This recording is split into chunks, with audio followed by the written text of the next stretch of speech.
Dieses zum Kauf angebotene Vierzimmer-Einfamilienhaus befindet sich in Süke. 1980 wurde dieses Haus erbaut. Es hat 3 Schlafzimmer und ein Badezimmer.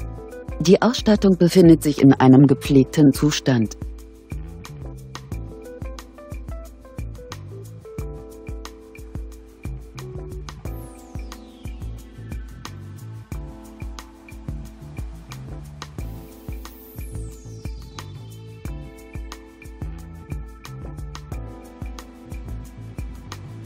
Auf einer Grundstücksfläche von ca. 521 Quadratmetern weist das Objekt eine Wohnfläche von ca. 110 Quadratmetern auf.